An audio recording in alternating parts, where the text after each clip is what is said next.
શ્રી ગણેશાય નમઃ. મિત્રો, આપ જોઈ રહ્યા છો આપણી યુટ્યુબ ચેનલ આશીર્વાદમાં આપ સૌનું સ્વાગત છે. આજે આપણે આ વિડીયોમાં સાંભળીશું ચાણક્ય નીતિના રચયિતા ચાણક્ય કોણ હતા તથા ચાણક્યની પ્રતિક્રિયા શું હતી તેના જીવન ચરિત્ર વિશે આજે આપણે આ વિડીયોમાં સાંભળીશું. જો આપને મારો વિડીયો પસંદ આવે તો લાઈક કરજો, શેર કરજો અને પહેલી વાર જો આ વિડીયો આ ચેનલમાં જોઈ રહ્યા હોય તો સબસ્ક્રાઈબ કરજો, જેથી મારા નવા વિડીયોની માહિતી તુરંત આપ સુધી પહોંચે. પંડિત વિષ્ણુગુપ્ત ચાણક્ય આજે સમગ્ર વિશ્વમાં ચાણક્ય પંડિતના નામથી પ્રસિદ્ધ છે. તેમની પ્રસિદ્ધિનું સૌથી મોટું કારણ તેમની આ રચના, જેને ચાણક્ય નીતિના નામથી સંસ્કૃત સાહિત્યમાંથી રૂપાંતર કરી અને પ્રસ્તુત કરવામાં આવી રહી છે. ભારતની આ મહાન ધરતી પર રચિત ચાણક્ય નીતિની સૌથી મોટી વિશેષતા એ છે કે વિશ્વની દરેક ભાષાઓમાં અનુવાદ થઈને પોતાની લોકપ્રિયતાના ધજા પતાકા લહેરાવી ચૂકી છે. આ નીતિની સફળતાનું કારણ શું છે? જે નીતિના શક્તિથી એક સાધારણ સૈનિક ભારતનો સમ્રાટ બની જાય, તે નીતિને સૌથી સફળ જ માનવામાં આવે છે. ચાણક્યના જન્મની બાબતમાં કંઈ ઇતિહાસમાં કંઈ છે નહીં, પણ ઇતિહાસમાં લખવામાં આવ્યું છે કે મહાપંડિત વિષ્ણુગુપ્ત તક્ષશિલા વિશ્વવિદ્યાલયમાં અર્થશાસ્ત્રના આચાર્ય હતા. એ વિશ્વવિદ્યાલયમાં તેમની શિક્ષા દીક્ષા પૂર્ણ થઈ. આ ઈસવીસન પૂર્વે 325ના સમયની વાત છે. એ સમય પર સમ્રાટ ચંદ્રગુપ્તનું શાસન હતું. એ સમયે ચાણક્યનો પણ હતો. ચાણક્યનું નિવાસસ્થાન શહેરની બહાર પર્ણકુટીમાં હતું. આ જોઈ ચીનના ઐતિહાસિક યાત્રી ફાયનાને ખૂબ આશ્ચર્ય થયું. તેને ચાણક્યને પ્રશ્ન કર્યો કે આટલા મોટા દેશનો પ્રધાનમંત્રી આવી ઝૂંપડીમાં રહે છે. ઉત્તરમાં ચાણક્યે કહ્યું કે જે દેશનો પ્રધાનમંત્રી ઝૂંપડીમાં રહે ત્યાંની પ્રજા ભવ્ય ભવનોમાં નિવાસ કરે છે.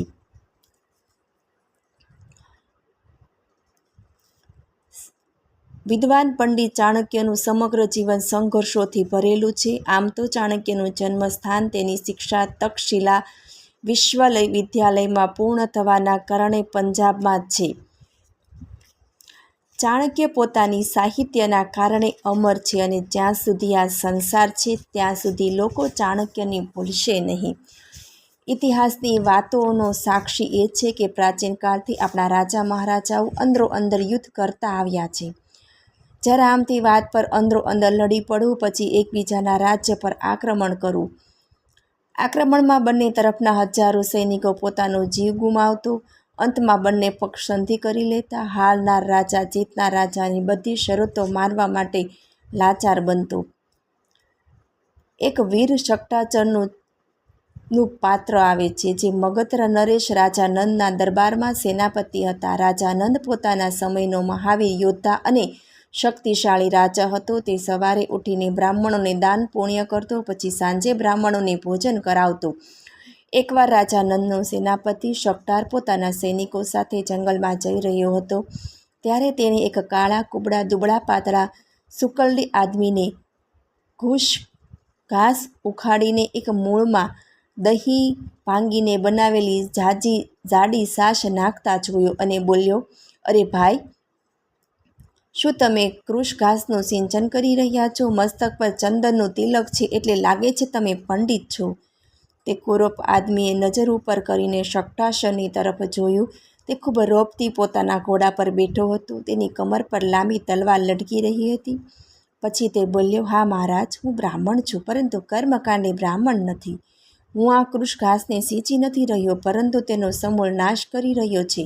તેના મૂળમાં હું છાછ નાખી રહ્યો છું. એથી ક્યારે ઉગી નહીં શકે. આટલું મોટું કામ તમે કરી રહ્યા છો.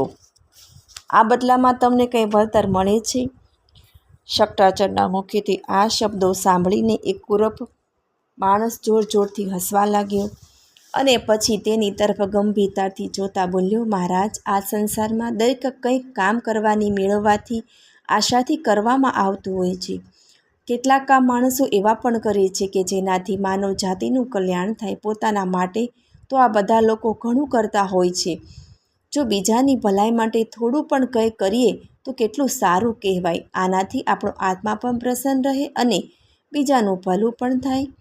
પરંતુ તમે આ બધું શા માટે કરી રહ્યા છો? શકટાચરે ડરતા ડરતા બોલ્યો. હા મહારાજ, હવે તમે મારી કથની સાંભળો. હું વર્ષો સુધી મારા વિદ્યાર્થીઓને શિક્ષા પ્રદાન કરીને હવે મારા ઘેર પાછો જઈ રહ્યો હતો. મારા મનમાં હજારો નવી નવી આશાઓ નાચી રહી હતી. સેંકડા સપનાઓ મેં એ જ દિવસ માટે જોયા હતા, કારણ કે મારા માતા પિતાએ લગ્નની વાત પાકી કરી નાખી હતી. લગ્નની વાત આવતા દરેક યુવક સપનાઓ જોતા હોય છે. હું પણ સપનાઓની દુનિયામાં નાચતો જઈ રહ્યો હતો કે આ કાંટાઓએ મારા પગમાં ભોંકાઈને મારો રસ્તો રોકી લીધો. માત્ર તેમના કારણે જ મારા બધા સપના લોહી લુહાણ થઈ ગયા છે. પરંતુ તમે આ બધા ઘાસનો નાશ કરવા જઈ રહ્યા છો, જ્યારે થોડા કાંટાઓએ જ તમારો રસ્તો રોક્યો હતો. મહારાજ, જે આદમી પોતાના શત્રુ અને રસ્તામાં આવેલી અડચણોનો સમૂહ નાશ કરતો નથી, તે પોતાના નાશનો પોતે જ ઉપાય કરે છે. શકટાચર ખૂબ આશ્ચર્યથી તે આદમીની તરફ જોઈને વિચારી રહ્યો હતો કે આ કેવો વિચિત્ર માણસ છે, જેણે મારા મનને ઝાટકી નાખ્યું છે. શકટાને પણ રાજા નંદે જ બરબાદ કર્યો હતો. રાજા નંદ જ તો હકીકતમાં એનો શત્રુ હતો. શું તેણે પણ આ બ્રાહ્મણની શિક્ષાને માનીને તેનો સર્વનાશ કરવો જોઈએ? આ બધું વિચારતા વિચારતા શકટાર ફરી બોલ્યો કે હે બ્રાહ્મણ, આટલો પરિશ્રમ કરતાં તો સારું હતું કે તમે તમારા પગમાં કંઈક પહેરી લેત. આમ કરવાથી તમારા પગ પણ સુરક્ષિત રહેતા અને તમારે આ બધું કામ કરવાની જરૂર પણ ન પડત. બ્રાહ્મણ શકટારની તરફ જોઈને બોલવા લાગ્યો કે મહારાજ, તમે એમ કેમ નથી માનતા કે આ કોઈ એક વિશેષ વ્યક્તિની વાત નથી? હું તો એ બધા લોકો વિશે વિચારું છું જે ખુલ્લા પગે ચાલે છે, જે ગરીબ હોવાના કારણે પોતાના જોડા ખરીદી શકતા નથી. તમે મહાન છો બ્રાહ્મણ દેવતા. ના મહારાજ, હું મહાન નથી. વાસ્તવમાં તો મહાન તમે લાગો છો. દેખાવ પરથી તમે રાજવંશના લાગો છો, છતાં તમારા ચહેરા પર આ નિરાશા કેમ? બ્રહ્મદેવ, હું અભાગ્યો મગધનો રાજા ઉપપ્રધાન શકટાર છું. શું તમે ઉપપ્રધાન છો? બ્રાહ્મણ પોતાના બંને હાથ જોડી એને પ્રણામ કરતા પાછા હટી ગયા. હા બ્રહ્મપુત્ર, હું જ ઉપપ્રધાન છું, પણ તમે? હું વિષ્ણુગુપ્ત ચાણક્ય છું. બ્રહ્મદેવ, તમે તો પંડિત છો, તમને તો મારે પ્રણામ કરવા જોઈએ. તમે તો મારા માટે પૂજ્ય છો, પરંતુ તમે પણ તો મહાન વીર છો એવું મેં તમારા વિશે સાંભળ્યું છે. તમે એક સારા રાજનીતિજ્ઞ પણ છો, એટલા માટે મેં આપની બુદ્ધિ અને વીરતાને પ્રણામ કર્યા છે. પોતાનાથી વધારે બુદ્ધિશાળી વ્યક્તિને પ્રણામ કરવા એ ભલા માણસની મહાનતાનું પ્રમાણ હોય છે. તમે તો ખૂબ વિદ્વાન લાગો છો, તો પછી નિર્ધન કેમ છો? જો તમે મારી સાથે ચાલવાનું કષ્ટ કરશો તો તે મારું સૌભાગ્ય હશે. ક્યાં ચાલું? મને લઈ જતાં પહેલાં વિચારી લેજો. રાજવંશી છે, હું કોઈની નોકરી કરી શકતો નથી. ના બ્રહ્મપુત્ર, એવી વાત નથી. વાસ્તવમાં અમારા મગધ નરેશ આવતીકાલે સવારે દાન વગેરે આપવા ઈચ્છે. તેમણે જ મને કોઈ વિદ્વાન બ્રાહ્મણને શોધી લાવવા માટે કહ્યું છે. પરંતુ તમે મારા માટે શું વિચારી રહ્યા છો? જુઓ પંડિતજી, હું બ્રાહ્મણોનું બહુ સન્માન કરું છું, એટલા માટે હું તમને જંગલમાં ભટકતા જોઈ શકતો નથી. હું પાટલીપુત્રમાં તમારા માટે વિદ્યાશાળા ખોલી આપીશ. તમે તમારી વિદ્યાનો પ્રકાશ લોકો સુધી પહોંચાડવાનું કામ તો કરશો જ, કારણ કે બ્રાહ્મણનું તો આ જ કર્મ છે, વિદ્યા લેવી અને વિદ્યા આપવી. હવે ચાણક્યનો અવાજ ગુંગળાઈ ગયો. બસ અહીંયાથી જ શરૂ થાય છે મહાપંડિત વિષ્ણુગુપ્ત ચાણક્યની જીવનગાથા. રાજાનંદ પોતાના યુગનો પ્રસિદ્ધ વીર યોદ્ધા અને શાસક હતો. તેના દરબારમાં જેવું ચાણક્યનું આગમન થયું તો આજુબાજુ બેઠેલા લોકોએ આશ્ચર્યથી જોયું. બ્રાહ્મણોની વચ્ચે આ કાળા ભૂત જેવો કુરૂપ આદમી કોણ હોઈ શકે? દેખાવમાં બ્રાહ્મણ નહીં, ચાંડાલ લાગે છે. સેનાપતિ અને રાજપુરોહિત રાજાનંદની સમક્ષ પ્રણામ કરતાં કહ્યું, મહારાજ, દાનનો સમય થઈ ગયો છે. બધા બ્રાહ્મણ પોતપોતાનું સ્થાન ગ્રહણ કરી ચૂક્યા છે. તમે તમારા પવિત્ર હાથોથી દાન આપીને બ્રાહ્મણોના આશીર્વાદ પ્રાપ્ત કરો. તમે મોટા ભાગ્યશાળી છો. જરૂર જરૂર, અમે મોટા ભાગ્યશાળી છીએ કે અમને આટલા મોટા બ્રાહ્મણોને એક સાથે દાન આપવાનો અવસર મળી રહ્યો છે. એમ કહેતા નંદ પોતાના સિંહાસન પરથી ઉઠ્યા અને જેવા જ તે બ્રાહ્મણોની પાસે આવીને ઊભા રહ્યા, પ્રણામ કરવા લાગ્યા, તેવી જ તેની નજર વિષ્ણુગુપ્ત પર પડી. તેના ચહેરાનો રંગ બદલાઈ ગયો અને તે ગુસ્સામાં ભડકીને બોલ્યા, બ્રાહ્મણોની વચ્ચે આ કાળો કુબડો કુરૂપ આદમી કોણ બેઠો છે? મહારાજ, આ તો વિષ્ણુગુપ્ત શર્મા ચાણક્ય છે, એ બહુ મોટા વિદ્વાન છે. ના ના, આવો કુરૂપ આદમી ક્યારે પંડિત ન હોઈ શકે. આને બ્રાહ્મણ કહેવો એ જ બ્રાહ્મણનું અપમાન કહેવા બરાબર છે. લઈ જાઓ એને મારા દરબારમાંથી, મારી નજરની સામેથી એને દૂર કરી દો. ઓ મૂર્ખ અભિમાની ભોગવિલાસી પુરુષ, તે તારી તાકાત અને ધનના નશામાં આંધળો થઈ ગયો છે. તને તો એ વાતની ખબર નથી કે માણસની સાચી ઓળખ તેની બુદ્ધિથી થાય છે, એના ચહેરાથી નહીં. આ દુનિયામાં એકથી એક ચડિયાતા સુંદર પથરા પડ્યા છે, પરંતુ હીરાને લોકો કેમ મૂલ્યવાન સમજે છે? બસ વાત બંધ કરતા રહો. જાણતો નથી હું રાજા નંદપાલ છું. મારી સામું બોલવાની સાહસ આ પૃથ્વી પર કોઈની નથી. મારી સામે આવો જવાબ દેનાર માટે મૃત્યુદંડથી ઓછો કોઈ દંડ નથી. હું જો આ બ્રાહ્મણોની વચ્ચે ન બેઠો હોત અને આજે હું જો દાન આપવા ન આવ્યો હોત તો તારું મસ્તક ધરથી અલગ થઈને ધરતી પર પડ્યું તડપી રહ્યું હોત. હવે તારી ભલાઈ એમાં છે કે તું અહીંથી ચાલ્યો જા. રાજહટ અને બ્રહ્મણ જ્યારે પરસ્પર ટકરાય ત્યારે માત્ર ને માત્ર વિનાશ. રાજાએ પોતાનો ક્રોધ દેખાડ્યો, પણ રાજા જરા પણ ડગ્યો નહીં. કડક અવાજમાં જવાબ આપ્યો, રાજા નંદ, એ ભૂલ ન કર. તે એક બ્રાહ્મણની સાથે સાથે એક મહેમાનનું પણ અપમાન કર્યું છે.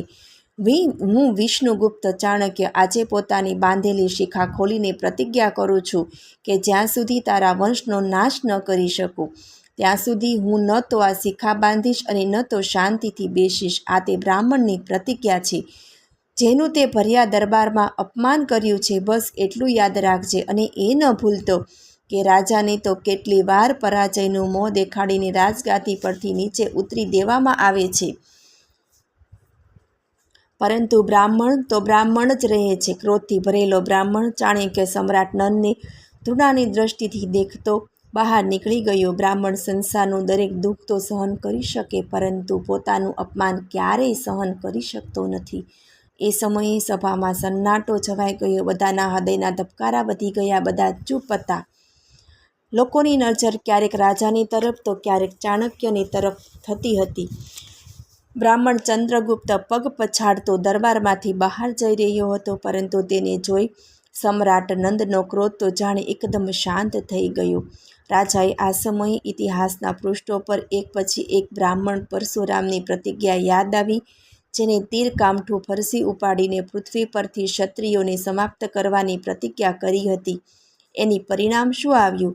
રાજા નંદ યાદ કરીને મસ્તકથી પગ સુધી ધ્રુજી ઉઠ્યો. તે વિચારવા લાગ્યો, પરશુરામ એક તપસ્વી ત્યાગી બ્રાહ્મણ હતા, પરંતુ તેની શક્તિ આગળ કોઈ વીર ટકી શક્યો નહીં. આ પણ એના ક્રોધનું કારણ જ હતું. શું હવે મારી પણ આવી હાલત થશે જે પરશુરામે બીજા ક્ષત્રિયોની કરી હતી? ના ના, હું આ બ્રાહ્મણની સામે હાર માનવાનો નથી. હું તો રાજા નંદપાલ છું, જે પોતાના સમગ્ર જીવન દરમિયાન કોઈનાથી હાર્યો નહીં. હું આ બ્રાહ્મણને સજા આપીશ. પકડો પકડો, આ રાજદ્રોહી છે, એણે આપણું અપમાન કર્યું છે. રાજાનો હુકમ મળતા જ સૈનિકો ચાણક્યની પાછળ દોડ્યા. એ જ સમયે પાસે બેઠેલી મહારાણી કુચંકીએ પોતાના પતિની સામે જોઈ કહ્યું, મહારાજ, તેને રોકો નહીં. દુર્બળ સ્ત્રી અને બ્રાહ્મણ પણ હાથ ઉપાડો એ કોઈ વીરનું કામ નથી, કાયરનું કામ છે. રાજાએ રાણીની વાત તો માની લીધી, પરંતુ જ્યારે તેઓ પોતાના મહેલમાં ચાલ્યા ગયા ત્યારે એકાદમાં તેને બ્રાહ્મણની પ્રતિજ્ઞા યાદ આવવા લાગી. વિનાશ, વિનાશ! શું સાચે જ એનો વિનાશ થવાનો છે? પરશુરામ અને બ્રાહ્મણની પ્રતિજ્ઞામાં કોઈ ફરક નથી. બ્રાહ્મણ જ્યારે કોઈ પ્રતિજ્ઞા લે છે ત્યારે તેને પૂરી કરે છે, અથવા તો એ બ્રાહ્મણ નાશ પામે છે. ભયના કારણે નંદની સ્થિતિ ખરાબ બનતી જતી હતી. શકટાચરની અંદર પણ આવા જ કોઈ પ્રતિશોધની આગ સળગી રહી હતી. રાજા નંદે તેને કેદી બનાવીને પોતાનો ગુલામ બનાવી રાખ્યો હતો. ભલે હવે એ રાજા નંદની જેલમાં નથી, પરંતુ તેનો ગુલામ તો છે ને. હકીકતમાં રાજા નંદ તેનો શત્રુ છે. શકટાર પણ એનાથી બદલો લેવા ઈચ્છતો હતો. ચંદ્રગુપ્ત મૌર્યનો યુગ શરૂ થવા જઈ રહ્યો હતો. ચંદ્રગુપ્તના પિતા મગધની સેનામાં મોટા અધિકારી હતા, પરંતુ મગધ નરેશે કોઈ બાબતે નારાજ થઈ તેને જેલમાં પૂરી દીધા. એ સમયે ચંદ્રગુપ્ત બાળક હતો. તે પણ શું કરી શકવાનો હતો, જ્યારે એની કોઈ સલાહ આપનાર જ ન હતું. એ બિચારો તો ઘણું બધું ઈચ્છતો હતો. તેનામાં પિતાને મુક્ત કરવા ઈચ્છતો હતો, પરંતુ તેની સામે તો માત્ર અંધકાર અને અંધકાર જ હતો. ક્યાંય કોઈ પ્રકાશ નજરે પડતો ન હતો. આ બાજુ બ્રાહ્મણ ચાણક્ય રાજા નંદને છોડીને મગધમાં આવી ગયો હતો. પાટલીપુત્ર પહોંચી તે સીધો રાણી મુરાની પાસે પહોંચ્યો. રાણી મુરા પોતાના મહેલમાં એક બ્રાહ્મણને આવતો જોઈ ખૂબ પ્રસન્ન થઈ. રાણીએ બ્રાહ્મણને પ્રણામ કર્યા અને ભાવપૂર્વક સ્વાગત કર્યું. ત્યારબાદ ભોજન કરાવ્યું. ભોજન કરીને બ્રાહ્મણ ખૂબ પ્રસન્ન થયો. તે રાણી મુરા તરફ જોઈ બોલ્યો, રાણીજી, મને એવું લાગી રહ્યું છે કે તમે ખૂબ જ દુઃખી છો. રાણીએ લાંબો નિસાસો નાખતા તે બ્રાહ્મણને પોતાના ગુરુ માની પોતાની સમગ્ર પરિસ્થિતિ જણાવી દીધી. રાણીની આંખોમાં આંસુ જોઈ બ્રાહ્મણ દેવતાનું મન પીગળી ગયું. વિષ્ણુગુપ્તે રાણીને કહ્યું, રાણીજી, હું તમને બધી રીતે મદદ કરીશ. આ તમને મારું વચન છે. આ દરમિયાન ચંદ્રગુપ્ત પણ બહારથી રમતો રમતો આવ્યો. તેને બ્રાહ્મણને બેઠેલા જોયા એટલે એના ચરણોમાં મસ્તક નમાવી તેને પ્રણામ કર્યા. તમે ક્યાંથી પધાર્યા છો આચાર્ય? શું હું આપનો પરિચય જાણી શકું છું? પુત્ર, મારું નામ આચાર્ય વિષ્ણુગુપ્ત ચાણક્ય છે. શું આપ જ તે પંડિત છો જેના વિશે સેનાપતિ શકટારે જણાવ્યું હતું? તમે જ તક્ષશિલા વિદ્યાલયમાં અર્થશાસ્ત્રના આચાર્ય છો? ચંદ્રગુપ્તે એના ચરણોની પાસે બેસી ગયો. હા બેટા, હું એ જ આચાર્ય ચાણક્ય છું. અને તું મારી આ ખુલેલી શિખાને જોઈને હેરાન થઈ રહ્યો છે બેટા. આ શિખા મેં જાતે જ ખોલી નાખી છે, કારણ કે મેં પ્રતિજ્ઞા લીધી છે કે જ્યાં સુધી પેલા કમંડી રાજા નંદનો વિનાશ નહીં કરું ત્યાં સુધી આ શિખા નહીં બાંધું. પરંતુ આચાર્યજી, તમે તો બ્રાહ્મણ છો. તમારી પાસે તો કોઈ હથિયાર નથી, કોઈ સેના નથી. તમે તો રાજા સાથે કેવી રીતે યુદ્ધ કરશો? બેટા ચંદ્રગુપ્ત, મારી પાસે કોઈ સેના નથી, કોઈ હથિયાર નથી, પરંતુ મારી પાસે એવું મગજ છે કે જેનાથી હું મોટા મોટા શક્તિશાળી રાજાને પણ હરાવી શકું છું. પરંતુ આચાર્ય, નંદ જેવા શક્તિશાળી રાજાને હરાવવું અશક્ય જેવું લાગે છે. હું કોઈ પણ કાર્યને અસંભવ સમજતો નથી બેટા. તું મને એટલું જણાવ કે શું તું મને સાથ સહકાર આપી શકે તેમ છે? હું શું તમારી સાથે કંઈ કરવા યોગ્ય છું આચાર્ય? ચંદ્રગુપ્ત, હીરાની કિંમત ઝવેરી જાણે. હીરો ક્યાંય પોતાની કિંમત જાણતો નથી. એટલા માટે પુત્ર, હું તારા ભાગ્યની રેખાઓને ઓળખીને એ જાણી ગયો છું કે તું રાજા જ નહીં, ભારતનો સમ્રાટ બનીશ. આચાર્યજી, તમે આ એક સપના જેવી વાતો કરી રહ્યા છો. આમ તો એવું કંઈ સપનું પણ નથી મેં જોયું. ચંદ્રગુપ્ત, સપનાની દુનિયામાંથી બહાર નીકળીને સત્યના સાગરમાં આવી જા. આજે એ વાત અશક્ય છે, એ જ વાત ભવિષ્યમાં વિશ્વાસમાં પરિવર્તિત થઈ જશે. મારું નામ વિષ્ણુગુપ્ત ચાણક્ય છે. તું મારી સાથે ચાલ. હું તને એક દિવસ અશક્યને શક્યમાં બદલી નાખીશ. મારી નીતિનું પરિણામ જ હશે કે તું એક દિવસ ભારતનો સમ્રાટ બનીશ. પોતાના વચનને પૂરું કરવા અને શત્રુ સાથે બદલો લેવા ચંદ્રગુપ્તને શત્રુની સેનામાં દાખલ કરાવ્યા બાદ આચાર્ય એક ઝૂંપડીમાં રહેવા લાગ્યા. ચંદ્રગુપ્ત તે સેનામાં રહીને બધા ભેદ ચાણક્યને જણાવી દેતો. એ સમયે વિદેશી આક્રમણકારી સિકંદરે ભારત પર આક્રમણ કર્યું અને વિજય પતાકા લહેરાવતો સિકંદર તક્ષશિલા સુધી આવી પહોંચ્યો. બધા વિદ્વાન એકઠા થઈને આચાર્ય ચાણક્યની પાસે આવીને પોતાની ચિંતા જણાવ્યા લાગ્યા કે તક્ષશિલા પર આક્રમણ થયું તો આ બધા વિદ્વાનો અને વિદ્યાર્થીઓ માર્યા જશે. ચાણક્ય ને બધાની વાતો સાંભળીને હસતા હસતા બોલ્યા, ભાઈઓ, તમે બધા કેમ ગભરાઓ છો? જે તમે વિચારી રહ્યા છો એવું કંઈ નહીં થાય.